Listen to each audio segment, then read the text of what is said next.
Salut la compagnie, c'est Jules Melon et aujourd'hui dans un Pro Ciné Critique, gros morceau sur la chaîne puisque je vais vous parler d'un film assez culte sorti en 1987, plus de 60 ans après d'ailleurs le roman qu'il adapte, Sous le soleil de Satan, réalisé par Maurice Pialat et basé sur les écrits de Georges Bernanos, que j'ai lu entre guillemets en audiobook il y a quelques mois d'ailleurs, qui m'avait laissé une sensation un peu étrange. Et ici au casting, dans les rôles principaux, nous avons Gérard Depardieu qui joue l'abbé Donissant, qui va pas mal souffrir dans ses méandres, ses doutes et ses tourments déjà dès le début du film, mais qui va évoluer par la suite. À ses côtés, Sandrine Bonner, qui était là déjà, entre autres, dans Un de nos amours, donc elle connaissait bien Pialat, qui interprète Mouchette, personnage bernanosien à l'extrême, puisqu'il a fait un autre roman, Bernanos, Mouchette, qui avait été adapté par Robert Bresson, qui lui-même avait adapté un autre Bresson, Journal d'un curé de campagne, dont je parlais l'année dernière, presque un an jour pour jour, à quelques jours près, sur la chaîne. Voilà, tout se relie un petit peu. Citons aussi les présences de Maurice Pialat lui-même, qui interprète un peu le doyen mentor, si vous voulez, tuteur de l'abbé Donissant. Yann Dedé, qui interprète ce médecin de campagne, le temps d'une scène marquante, mais ça ne devait pas être Yann Dedé, c'était Claude Berry même qui avait tourné sa scène, mais Maurice Pialat a changé au dernier moment. Je ne sais pas si Berry l'avait bien pris. Il y a également Jean-Christophe Bouvet qui interprète Satan, sorte de maquignon là, en forme humaine, mais oui, Satan va être dans le film, comme il est dans le bouquin. Bon, adaptation assez fidèle sur le papier, même si sur certaines scènes c'est bien différent, c'est du pur Pialat, on y reviendra très vite. Le synopsis, donc, on va suivre l'abbé Donissant, qui débarque dans une sorte de village du nord de la France pour prendre en charge la paroisse locale. Jeune curé, donc, qui a des doutes sur sa vocation et qui se fait plusieurs mortifications, il se flagelle même. Parce que, voilà, je sais pas, il y a toutes ces, on va dire, paroles au début, ces questionnements qu'on croit être un monologue au début, mais en fait non, il se fait raser la calotte par son tuteur, sur cette idée de est-ce que finalement je peux faire le bien? Voilà, cette idée. Il veut faire le bien, mais c'est difficile de faire le bien auprès des gens. Bon, et l'abbé Donissant, un jour, il va rencontrer une certaine Mouchette, surnommée ainsi de son vrai nom Germaine Malorty, qui a une relation avec un médecin de campagne, mais aussi une relation avec un noble, enfin un déchu de la noblesse, qui commence à avoir des problèmes financiers. On voit ici comment Pialat, par le truchement du roman bien sûr, dépeint, on va dire, cette société de cette nouvelle France campagnarde qui a quelques relents du passé, qui sont des relents qui sont en train d'ailleurs de s'écrouler d'une manière ou d'une autre. Oui, parce qu'il y a un vrai discours social aussi là. Et Mouchette va pas bien. Elle tue peut-être par erreur le comte et s'en va vers son médecin amant pour dire je suis enceinte. Bon, enfin, il y a toute une idée derrière et une confrontation assez particulière entre Mouchette et ce monsieur, donc joué par Yann Dedé. Et derrière, Mouchette va déambuler et souffrir, pleine de doutes. À l'image de l'abbé Donissant, que ce soit au début ou vers la fin, aussi, que ce soit dans les doutes ou la déambulation. Vous verrez un effet de miroir un peu entre les deux personnages là. Et je spoilerai plus tard les tenants et les aboutissants de cette rencontre-là et de la rencontre de Donissant avec Satan aussi. Tout ceci à quelques jours, quelques moments d'intervalle. De toute façon, le temps n'existe pas dans ce film. Vraiment. Y compris sur le montage, sur certaines ellipses, etc. Que ce soit d'ailleurs le temps court de certaines séquences et scènes dures, ou vers la fin, quand il y a donc des changements de lieu. On est toujours dans le même décor mental, si vous voulez. Et Sous le soleil de Satan, il a eu cette réputation assez vive auprès des critiques à l'époque, notamment au Festival de Cannes, quand, en mai 1987, du coup, il a reçu la Palme d'Or et il a été hué, Pialat, quand il l'a reçu, et il a dit « Moi, je vous aime pas non plus », avec le poing levé, là, vous connaissez peut-être cette histoire, cette scène. Bon, faut dire qu'en face, il y avait au moins les ailes du désir de Wim Wenders. Bon, les ailes du désir de Wim Wenders, vous savez peut-être, si vous avez déjà vu ma vidéo dessus, que j'adore ce métrage. Voilà, voilà. Alors, Sous le soleil de Satan, considéré comme peut-être le meilleur Pialat, je ne sais pas. En tout cas, ce qui est sûr, c'est que c'est un film inoubliable.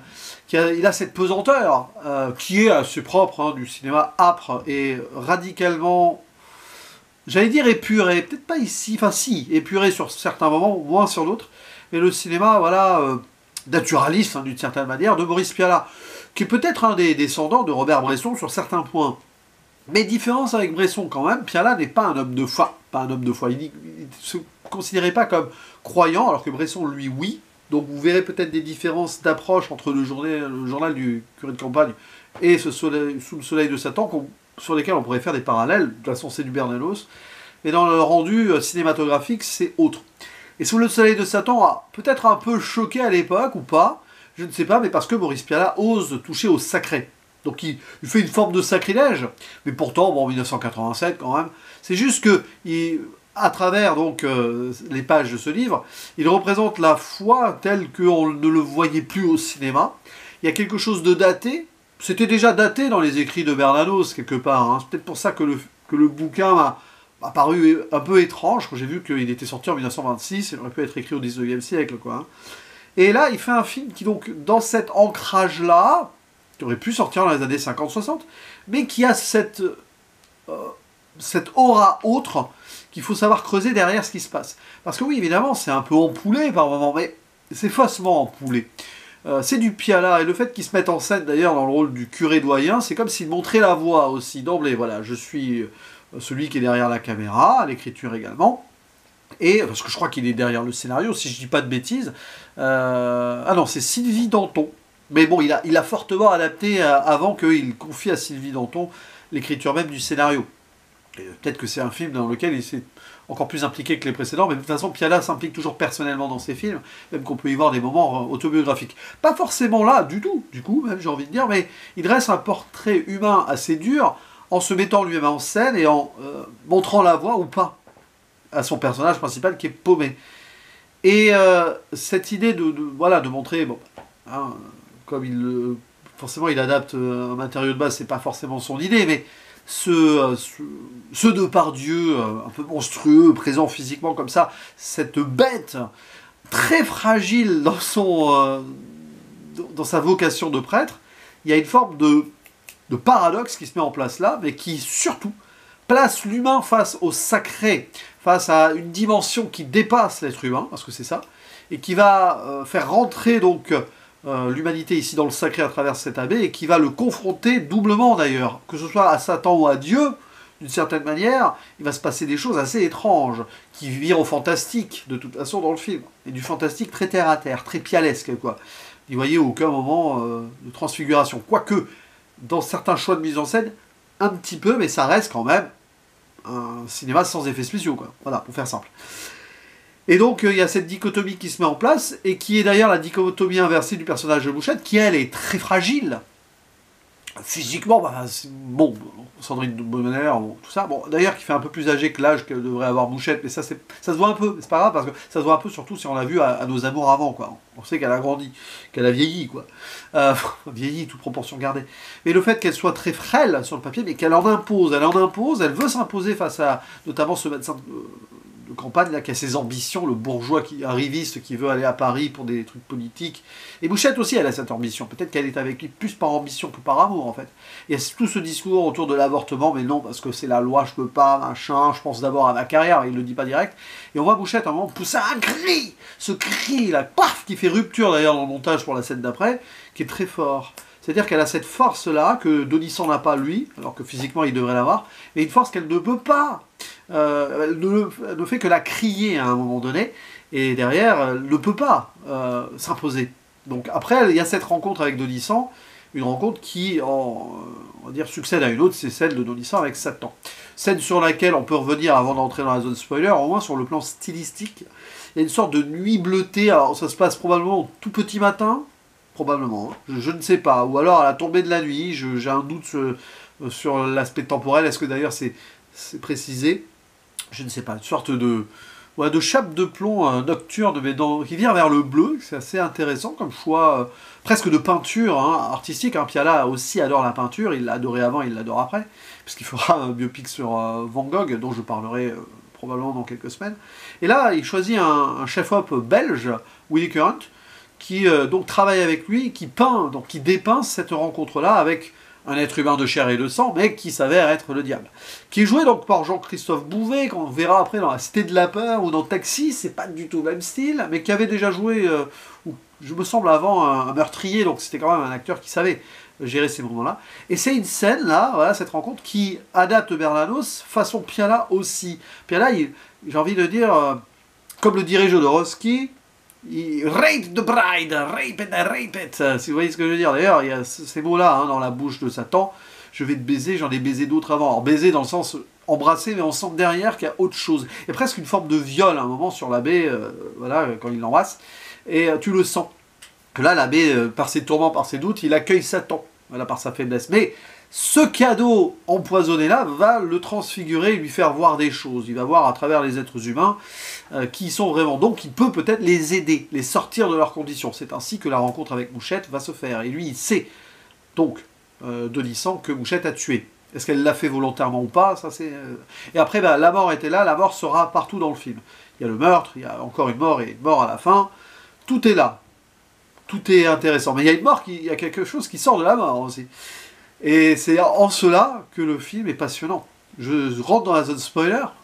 Donc, Denisant, oui, rencontre Satan, voit en Mouchette ce qu'elle est. Il essaye de la remettre sur le droit chemin. Mais en faisant cela, il est très maladroit. Et en fait, Satan a encore le dessus. Et indirectement, en fait, il pousse Mouchette au suicide.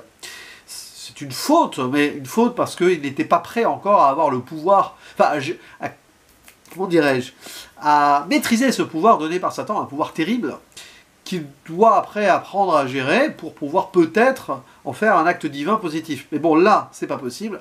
Et le meurtre, bon, le suicide du coup de Mouchette est assez brillamment mis en scène. Parce que là, pour moi, c'est la meilleure scène du film, elle est là. La rencontre avec Satan, oui, bien sûr, elle est très forte. Ce qui se passe vers la fin, avant le confessionnal, tout ça, bien évidemment. Et cette scène de suicide où on la voit commencer le geste, paf, montage, rupture elliptique, on voit après, Denisant, j'allais dire Dordados, ça aurait été un beau mix des deux, Denisant qui force la porte et qui découvre donc le cadavre de Mouchette. On ne voit pas l'acte suicidaire direct, mais avec cette rupture-là, c'est encore plus fort. Rupture qui fait écho au cri avant qu'elle pousse face à ce médecin qui va la laisser tomber. Mais, potentiellement, il s'en fiche, lui, il veut la carrière, là, de toute façon. Et elle pêche par ambition, Mouchette, à ce moment-là. Elle aussi, elle veut sortir de cette condition, de ce déterminisme social. Très intéressant, ça, parce qu'en peu de scènes et en peu de moments, mais avec des longs discours, des dialogues assez poussés, Piala dresse le portrait social donc, de cette campagne française qui mélange à la fois cette noblesse tombée dans l'oubli, qui commence à avoir des dettes, cette condition plus paysanne qui veut en sortir, donc Mouchette, et aussi la bourgeoisie qui veut s'installer et prendre le dessus avec ses ambitions. Puis vous avez le clergé qui est là, qui est toujours là, malgré tout, et qui essaye donc de faire avec ces humains, entre le mal et le bien, mais surtout le mal, et qui, on va dire, s'affronte ici avec quelque chose de sacré qui dépasse même la religion, au final, là, et ça c'est intéressant. La religion aseptisée de ces moments-là, qui reconnecte avec un sacré digne peut-être du début du christianisme ou du Moyen-Âge, quoi. Et donc, la mort de Mouchette est terrible. Et puis ce que fait Denisant derrière, le sacrilège est poussé jusqu'au bout, il n'a pas pu la sauver, donc il va lui-même se sacrifier d'une certaine manière aux yeux de l'Église, en amenant donc une suicidée à l'autel, ce qui est une... Voilà, c'est pas possible, quoi. Et donc il se fait virer. Enfin, il se fait délocaliser, il va vivre quelque temps reclus. Alors ça aussi, niveau temporel, dans le temps cinéma de ce film, c'est extraordinaire, parce que on voit, voilà, il est mis au rebut, puis après il va aller dans une autre paroisse, et ça se passe super vite, ça.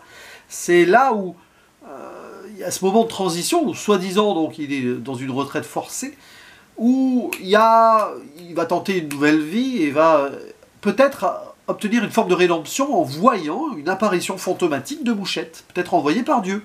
Oui, on a le fantôme de Mouchette dans le film, c'est en raccord avec ce que Piala avait fait avant dans La Maison des Bois, magnifique feuilleton, série, dont j'ai parlé avec l'ami Artopolis, et qui regorge beaucoup de choses, et qui, je pense, grâce à sa confection, a pu rendre possible Sous le soleil de Satan. Pour moi, La Maison des Bois, c'est peut-être le chef-d'œuvre, le vrai chef-d'œuvre de Maurice Piala, une sorte de film en plusieurs épisodes, quoi.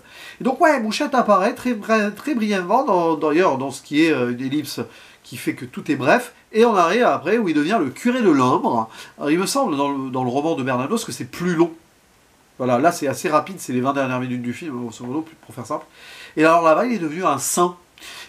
On ne sait pas trop, mais il est devenu un saint, il est vraiment devenu, voilà, il a eu l'épiphanie après ce qu'il a fait, après la rencontre avec Satan, donc il est passé par les doutes, il a eu, on va dire, ouais, il a connu l'épreuve ultime un petit peu, il devient christique et sanctifié par la force des choses. On le voit, il signe presque des autographes, tant qu'il est une idole auprès des fans locaux, c'est très, très étrange, ça ancre le film dans une modernité des années 80, ça c'est passionnant. Et après, donc, on l'appelle au chevet d'un garçon qui, en fait, est mort. Et il va le ressusciter en le portant comme ça à bout de bras. Grande scène aussi. Donc, il établit un miracle que seul le Christ aurait pu faire. L'abbé Nourrisson devient quelque chose. Devient presque la résurrection du Christ par lui-même. Enfin, c'est un saint. Et ça, c'est fort, parce qu'il est passé par tous les états, d'abord du doute, il a affronté Satan, il a fait une erreur sans le vouloir à cause de Satan, en faisant que Bouchette meure. Et derrière, il y a une rédemption totale. Mais en fait, quel est le prix face à ce sacré et ce sacrilège? À un moment, quand tu touches au miracle, tu ne peux plus rester dans ta condition d'être humain. Donc il en meurt, en fait. Et là, il y a le moment de déambulation, on voit le nuage derrière, c'est très sombre, hein. Écho à la rencontre avec Satan, alors c'est pas les mêmes lieux, mais c'est 2 jours et avec le ciel chargé, alors que la rencontre avec Satan, c'est presque de nuit avec un ciel plutôt bleuté. Et là, bah, il va se mourir, on sent que c'est une sorte de mort qu'il accepte, mais qu'il n'accepte pas à la fois, parce qu'il veut que Dieu le laisse faire d'autres biens, et c'est pas possible. Il a encore Satan en lui, en fait. Il y a ce paradoxe qui fait qu'il va s'éteindre. Et il va s'éteindre au confessionnal, avant que donc son mentor, le curé Maurice Pialat, puisse peut-être ou l'aider ou le sauver, ou l'écouter. Et c'est là où on voit à la fin le teint blafard absolu, c'est presque déjà un fantôme, c'est comme s'il était mort depuis des heures en fait. Là aussi, le temps n'existe plus dans ce genre de scène-là, et donc Maurice Pialat ne peut que clore son film sur la mort de son personnage principal. C'est très très fort ça. Et c'est là où le cinéma de Pialat prend vraiment toute une dimension. Ça a l'air simple, ça peut être ennuyeux hein, sur certains moments, mais qu'est-ce que l'ennui au cinéma? On est responsable de notre propre ennui, et si vous voulez vraiment vous rentrer à fond dans ce film, vous le pouvez, parce que Pialat vous donne toutes les clés. Je vais faire la zone spoiler pour conclure en disant que oui, c'est un grand film. C'est un film qui n'est pas évident, c'est-à-dire que oui, j'ai conscience que c'est un grand film, là j'ai vu il y a quelques minutes au moment où je fais cette vidéo. J'ai pas été ultra subjugué dans oh my god devant en le regardant, mais en le voyant, j'ai senti les choses et je sais qu'il va me travailler plusieurs jours. C'est ça aussi la force des grands films, c'est-à-dire que cette vidéo-là est presque incomplète dans le vrai sentiment que j'ai par rapport à ce film. Et évidemment, là, c'est peut-être un des meilleurs rôles de Depardieu, parce que Pialat l'utilise, maintenant qu'il le connaît bien, il l'a fait jouer dans quelques films avant quand même, il l'utilise en tant que monstre sacré pour justement le déconstruire de cette monstruosité et lui faire embrasser quelque chose de plus psychologique. Il y a cette monstruosité aussi dans ce qui se passe, quoi, mais c'est autre. Et tout ce qui va se passer, quoi, dans la photographie, dans le montage, Yann Dedé étant aussi au montage, bien sûr, hein, plus de son rôle, dans cette approche très... il n'y a pas beaucoup de musique, mais quand elle est là, elle est très importante. D'ailleurs, il utilise une composition de Henri Dutilleux, qui n'était pas content de cette œuvre à la base, mais qui a accepté en voyant le film. Alors ça, c'est très très très bien. Et les choix radicaux hein, de Pialat, jusque d'ailleurs à changer un acteur au dernier moment, et faire ce qu'il fait là, ces confrontations, ces moments de doute, qui fait que c'est un réalisateur profondément humain, qui met les humains face à leur manque de certitude. Alors, voilà, ils sont brisés dans parfois leur croyance ou dans ce qui se passe, que ce soit face à la mort, face à la marginalité, face au crime, tout ce que vous voulez, quoi, face à l'amour aussi, à nos amours. Là, c'est face à la fois à la mort et à Dieu, à la religion, à Satan, et alors ça nous donne sous le soleil de Satan. Et le soleil ici, il est renversé, si vous voulez, dans un film assez nocturne et sombre quand on y pense. C'est un peu ça aussi, la beauté paradoxale de cette œuvre-là et du roman de base. Peut-être que je relirai un jour du coup, mais peut-être à l'écrit cette fois-ci plutôt qu'en livre audio. À voir, parce que c'est pas la même sensation un livre audio ou à l'écrit. Mais à vous la parole, maintenant dites-moi ce que vous pensez de ce film, sa place dans le cinéma de Pialat, son rapport à l'adaptation du roman de base. Libre à vous en tout cas, on poursuit l'échange en commentaire et je vous dis à la prochaine, ciao.